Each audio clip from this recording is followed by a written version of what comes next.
Hi guys, so this week's video is going to be a SCRAWLRBOX video. First of all, I'm going to apologise for the noise in the background. That is my fan. It is really hot. We are currently going through a heat wave here in the UK.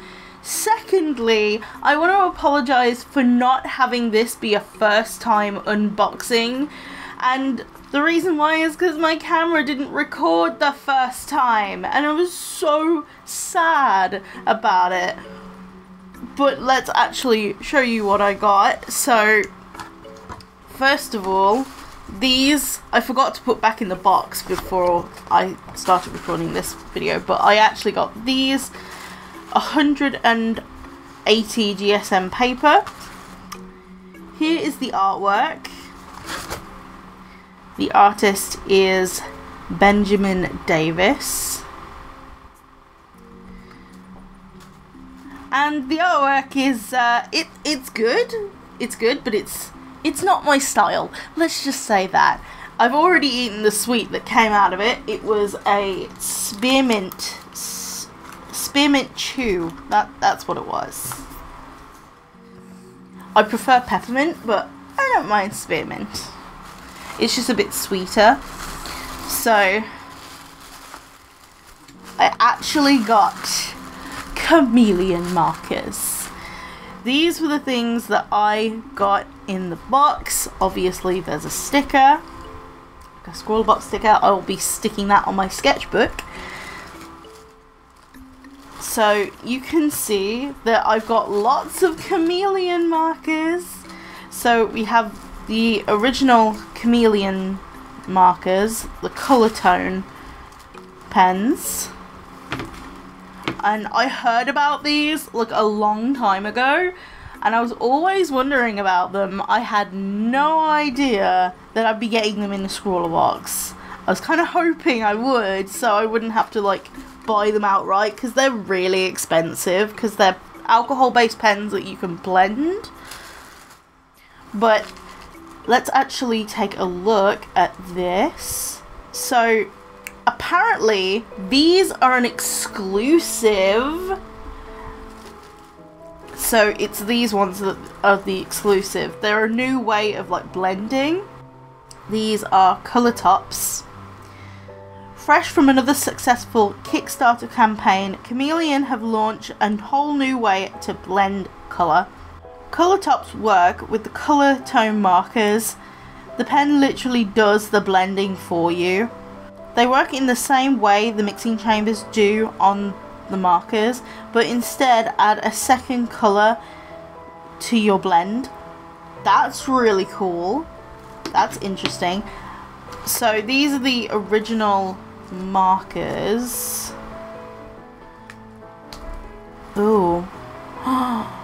These look really nice. Oh, I'm gonna have to spend some time like trying to get to know these markers. So the actual marker itself is like that short. These are really short markers. The thing that makes it really long is the blending chamber. And then we have this pen. We have the detail pen, which is apparently a double-ended fine liner with two nibs, a 0.6 and a 0.4. So one's slightly bigger and one's slightly smaller. This one's the slightly smaller end.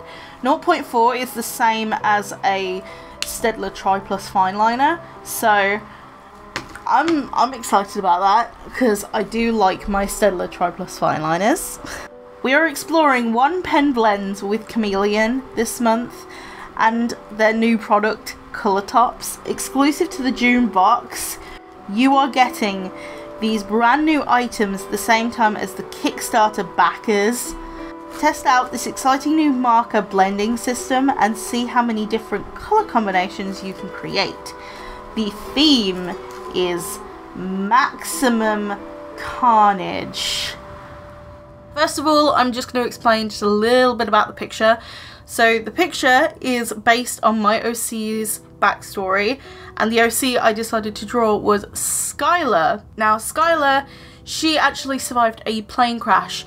Now, if you don't know my OC Skylar, she was based on the whole idea of documentaries. So all the ghost documentaries and also all of the air crash investigation kind of documentaries. I love documentaries. I just can watch them for hours on end without getting bored even once. Another thing about Maximum Carnage as a theme, it really impacted me when I first saw it as the theme of SCRAWLRBOX, because it was a very weird theme compared to all the rest of the themes, so I wanted it to feel different, have more of an impact and be more hard-hitting. I know at least a couple of people relate to this, but they struggle with foreshortening, and I know I do. It's something that I've always struggled with. It always looks weird when I try and do it, but something about this particular piece just made me want to do foreshortening. The theme just really needed that impact. So I decided to go with a foreshortening composition, and it worked out so well.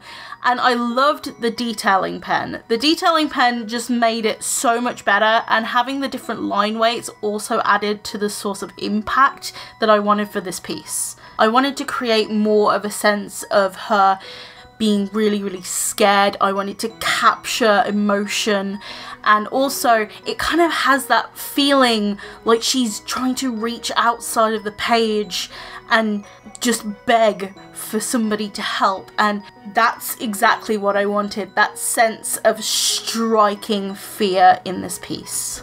Having a bolder line weight around the thing that's supposed to be in the foreground, that's the hand, is actually really helpful to catch your eye really quickly.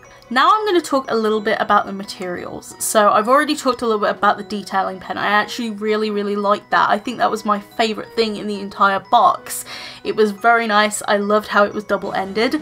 But chameleon markers have this kind of hype around them. They have this one marker wonder kind of thing around them, like this bubble of hype. I wanted to put them through their paces because I'm actually quite heavy-handed with materials, so that's how I really wanted to test them. And these markers, they actually have a brush nib and a fine tip nib. This is literally the thing that most artists who use markers can relate to, the fact that they always want a bullet nib and a brush nib, no chisel tip. So the fact that these markers actually have both of what we want, surely it should be perfect, right? In my personal opinion, no. Now, the main flaw is with the blending chambers.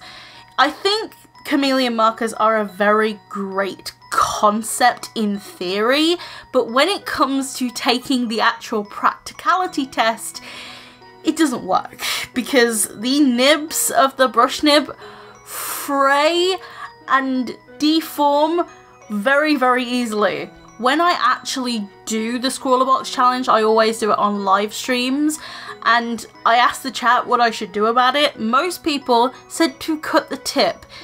Now, the flaw with cutting the tip is that you need the tip to actually use the blending chambers, so you're stuck using the frayed tip, which is awful, by the way. I really don't like using markers with frayed tips.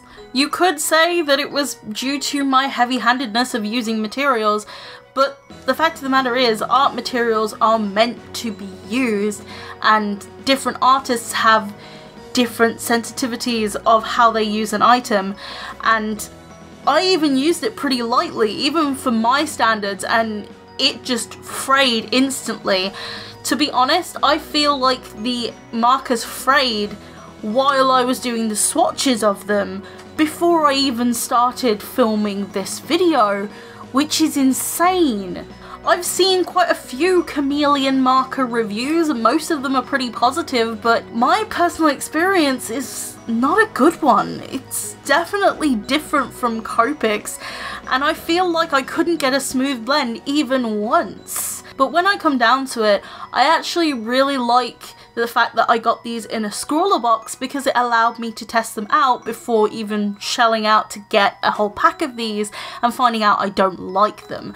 So I feel SCRAWLRBOX is the real winner here, whereas Chameleon I think is just a huge gimmick that I didn't particularly like. In my personal opinion, 100% not worth the hype, but as always, I hope you guys enjoyed the video. Leave down in the comments what you think of Chameleon markers. Do you want to try them, or have you already tried them, and what your personal opinion of them is? Please leave your thoughts and opinions down below, and what you thought of the artwork. Bye guys!